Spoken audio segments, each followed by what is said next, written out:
Hey guys, and welcome back to my channel. Welcome if this is your first time here. So I wanted to give a quick energy reading for the upcoming week. So this will be from, what's today, May 25th up until May the 31st. I'm not recording with my microphone, so I hope that the audio on this is okay. But I just wanted to quickly get, these messages out and give you some guidance on, what you can expect for the week and things to avoid and, things of that sort. I'll also be doing the love and spirituality readings this upcoming week, so make sure you are on the lookout for that. So let's dive right into this reading. Okay. So we have the Five of Pentacles as your overall energy, and then we have the King of Pentacles in reverse clarifying. So the Five of Pentacles obviously is not a very pleasant card. It's usually the card of feeling abandoned, neglected, left out in the cold. What I'm sensing is that for a lot of you, this may not be happening to you in real time. It could just be kind of triggered in you. And this is not a prediction. Like, I'm not saying I predict this week you'll be rejected or triggered. I feel like this is something that is already in the works, like it's already happening.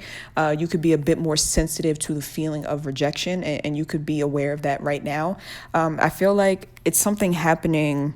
I don't know if it's astrologically or just with the collective energetically, where it just seems like a sore spot, like a wound, like when you touch a wound that hasn't healed, it's very sore and tender. I feel like for those of you who have rejection wounds that you're still trying to clear or work through, it could just be a little tender, even to the point where maybe it's not even you that is being rejected or feeling left out in the cold. It's happening to someone else, but you empathize with them so strongly that you feel like it's happening to you.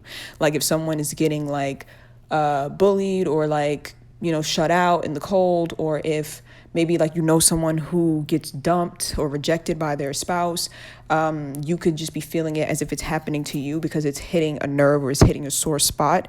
So just be mindful of that.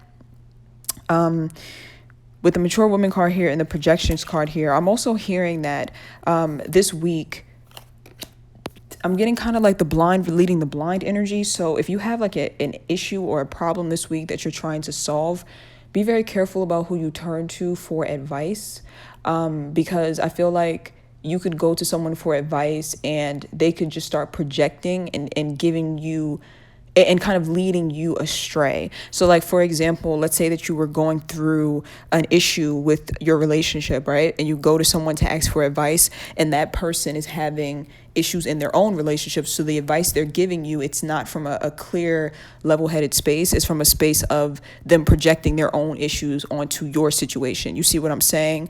Like they could be like, oh, I would just leave. You should just leave this person. But it's not coming from a space of them genuinely feeling like you should or giving you clear-headed advice. It's from a space of them projecting their own situation onto you. So be very careful of this week of who you're getting any type of advice from, because like I said, I feel like there is a lot of negative projections, and that will lead you astray. Make sure whoever you turn to is someone who's mature, clear-headed, and who's able to give you very solid advice from a space of their logic and their heart space, and it's not being clouded by their own judgment or their own perception. I'm trying to see what else. I'm gonna pull one second. I'm gonna shuffle and pull one more for that abandonment or rejection wound that I'm seeing. One second.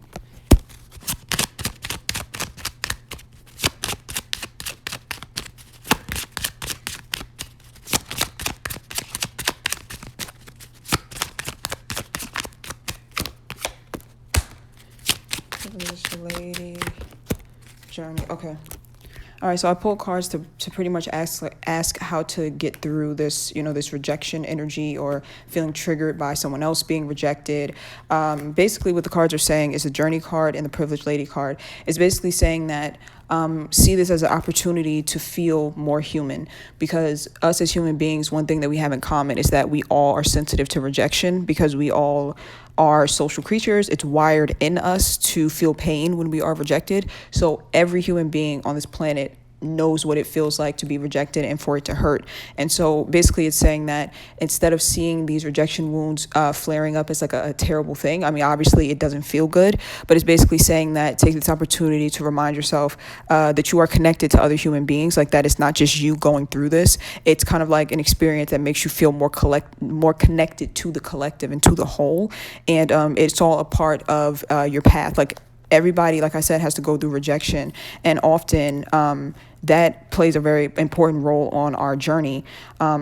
Because it obviously it redirects us. Rejection is the one thing that redirects us onto another course, and often it's something that encourages us to basically get basically move from a place of stagnancy. Like when someone rejects us, or when we're rejected from a certain opportunity and we're stagnant, usually that rejection is basically a redirection.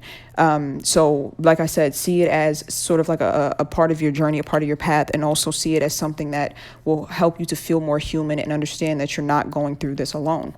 And if you do see someone who's struggling because they've been rejected, don't be afraid to, send them to wish them well, pray for them, possibly reach out to them, as long as you're not crossing any boundaries, because that would be very helpful to them as well, is what I'm seeing. So the next cards out are the Five of Swords, the King of Swords, the Exhaustion card, and the Imprisonment card. Okay, so the Five of Swords in reverse lets me know that this is not a good week for any type of argument or confrontation. I feel like there could be a lot of misunderstandings with the Five of Swords being here. Misunderstandings, I'm feeling like some sort of like power struggles, as in like you could genuinely just be trying to help someone and they could think that you're trying to boss them around or assert some sort of dominance over them, and they can get sort of offended. Like if you're trying to give someone advice or something that you notice that you feel like, you just want to share with them, they can kind of take it the wrong way this week. So try your best for you not to take it. Try your best for you not to take it the wrong way, that they're taking it the wrong way, because then you could get defensive, like, well, I was just trying to help you, and then it could turn into a big thing.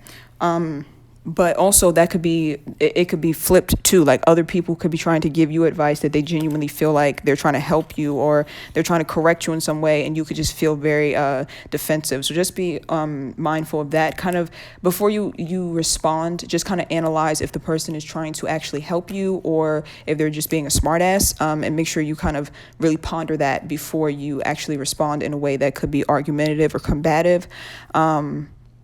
But yeah, I wouldn't really recommend giving anyone any advice. I feel like they're not going to listen this week. I don't know what's going on astrologically or energetically, but I just feel like people are just not going to listen. It's just going to turn into some sort of power struggle. With the King of Swords being here, yeah, this is like picking and choosing your battles, basically. So it's like picking and choosing what you choose to engage in, because like I said, there's going to be a lot of energy wasted with trying to interact with people or have discussions or arguments, debates, whatever. It's going to be a lot of wasted energy because nobody is going to be getting the other person's point. Like everybody's just going to kind of be I'm hearing that like everyone's just gonna trying to make their point, but not actually listening to the other person. So it's just like picking and choosing your battles this upcoming week. And this could be with people online. This could even be with like loved ones, like misunderstandings with them. I feel like this is a week where it's like nobody can hear each other. No one can understand each other. It's like just trying to get their point across. So just pick and choose your battles. And if you can hold off on certain discussions, then it may be wise to do so, especially if it's an important discussion with a loved one and you don't want it to get misconstrued and you don't want it to turn into a power struggle thing. So yeah, just pick and choose your battles wisely. I also just heard intuitively, pick and choose what you choose to pay attention to, because there's certain things that if you focus on them this week, they can make you feel really defeated. And so be very mindful that you're focusing on things that empower you and uplift you, not things that make you feel defeated. Because I feel like some of you this week, you'll be tempted to, what is it called? Like self-sabotage, self-defeat, like that sort of energy. You could be pulled towards it. And you're being asked to not yet self-destruction. There we go. You're going to be asked this week to not move towards things that are self-destructive. Pick and choose your battles and pick and choose what you choose to pay attention to, because whatever you tune into, like whatever you choose to pay active attention to, remember that it is entering your subconscious mind and it is affecting you if you know, whether you know it or not. So for example, this would not be a good week to, well, okay, it's never a good week to do this, but this would not be a good week to check up on your ex and see what they're doing on social media, because whatever they're doing, it could impact you very, very strongly. And that could be good or bad. Maybe you go on their social media and you see that they're very sad without you. And then maybe you want to, it impacts you very deeply because you've tuned into it now. And now you're thinking, well, maybe I should give this person a second chance, or maybe you go look at your ex's social media and they're doing fine without you and they're happy. That will also impact you deeply and sort of send a message to you that, maybe I just wasn't worth it, or maybe I'm not worthy. Maybe they just never cared. You see what I'm saying? So it can impact your emotions in a good way.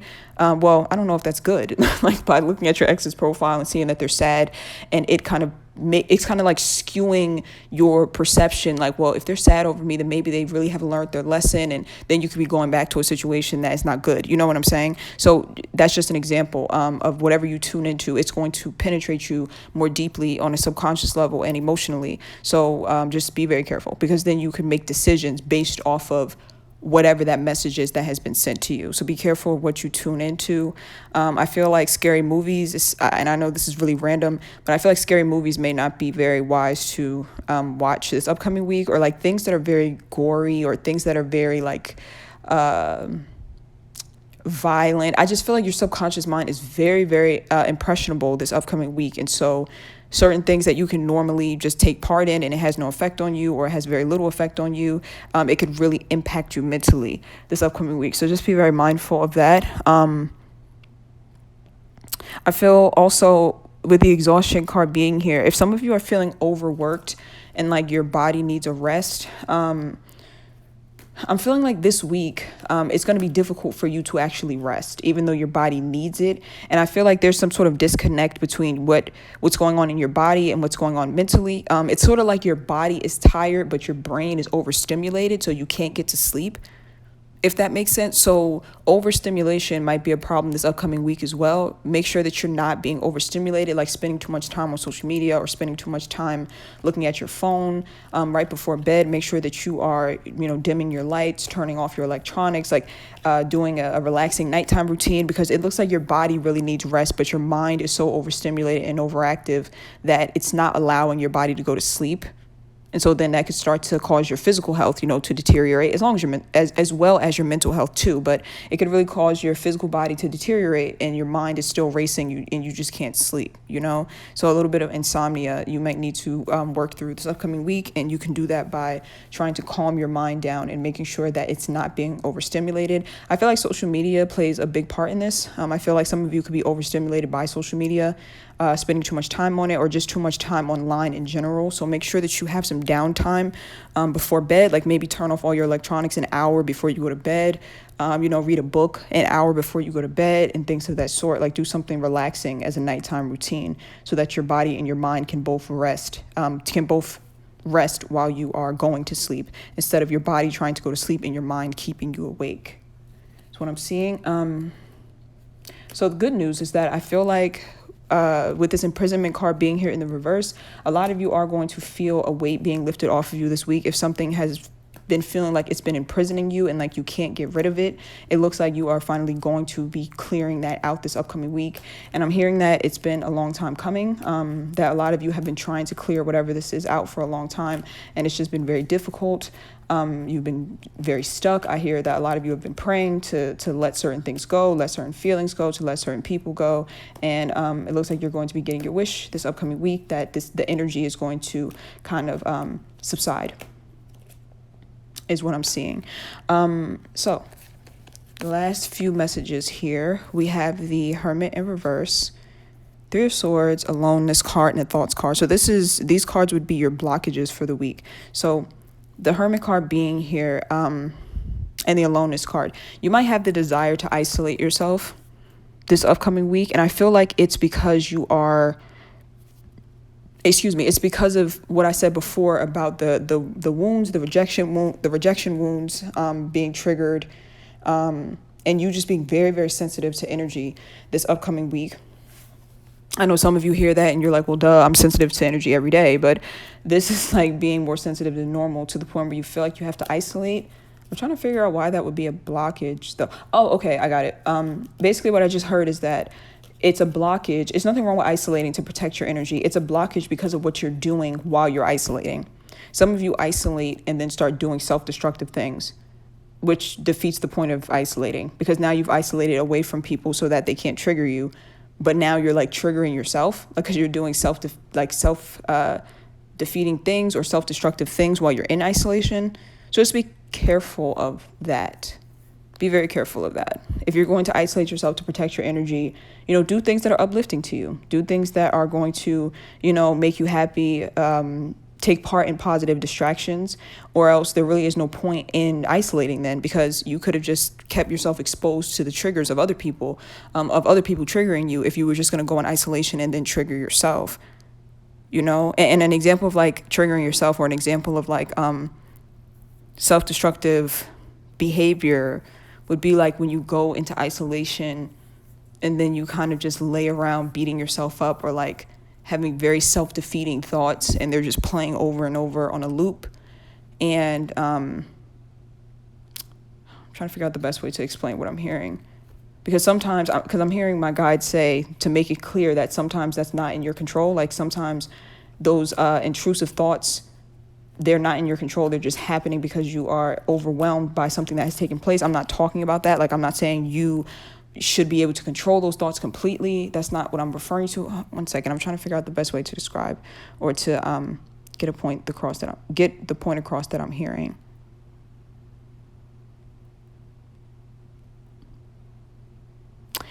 Yeah. Gosh, how do I explain what I'm hearing? Some of you are like addicted. Say this. Some of you are addicted to self-destructive things, and you isolate and take part in those self-destructive things. So if you're going to isolate, I really hope that makes sense. If you're going to isolate and self-destruct, then there's no point in isolating, because isolation is supposed to be for healing. And back to the example of what I was saying about your thoughts, I'm trying to like get this message across clearly about the thoughts. My guides are like confusing me. It's like isolating yourself and then fixating on negative thoughts. And like I said, I don't want anybody to take that as like it's your fault. You should be able to control that, because sometimes it's not in our control, especially if, you struggle with a mental illness or you struggle with some sort of trauma. I don't ever want it to come across like I'm saying you are supposed to be able to control that and be like dismissive about that. But it's like a specific group of you who it's like you isolate and then it's like you fixate on these negative thoughts. For example, this could go for people who are afraid of change, like they're afraid of letting go of something or moving forward. So they'll fixate on the negative aspects of whatever has just happened as a way of holding on to it. Like they'll isolate and just fixate on it. I really hope that made sense, guys. Sorry if that got like really confusing. I was slightly confused myself. So point being, don't isolate and self-destruct. If you're going to isolate, make sure that you're doing things that are going to uplift you. Make sure you're doing things that are going to aid in your healing. Make sure you're not doing things that are just going to keep you stuck. Okay, good example. I got a good example. Let's say that you are sensitive to energy, and so you isolate, right? And while you're in isolation, you spend all your time cross-watching like tarot readers about an ex or about someone who did you wrong, and it's triggering you, it's confusing you, but you're still doing it. You see what I'm saying? It's like you're in isolation now to protect your energy, but now you're taking part in things that are just going to trigger you. Or you isolate yourself and then go stalk your ex on social media. What was the point of then isolating and being alone if you're then going to do things that are going to trigger you and cause you to self-destruct? You see what I'm saying? Like, you would have been better off just still interacting with people if you were going to be, triggering yourself and doing things that would trigger you. I really hope that makes sense. In all honesty, maybe this week is not the best week to isolate. Like, that's kind of what I'm seeing in the cards. Maybe it's not the best week to do that, because it's possible that this week you may just be drawn more towards self-destructive behavior. And so being in isolation would just kind of make it worse. So maybe this may not be a good time for you to go into total isolation. I also am hearing the phrase, like, an idle mind is the devil's workshop. So if you have too much free time on your hands, I feel like that's where a lot of the intrusive thoughts are going to come from. Is what I'm seeing. So positive distractions this upcoming week will be your friend. All right, so I really hope that that was helpful. Sorry if that got a little bit confusing towards the end. Again, this upcoming week, I will be doing the love and spirituality readings. Also, for those of you who ordered past life readings, I am working on those, and I'm going to start getting those out next week as well. So thank you guys for watching, and I will see you in my next reading. Bye.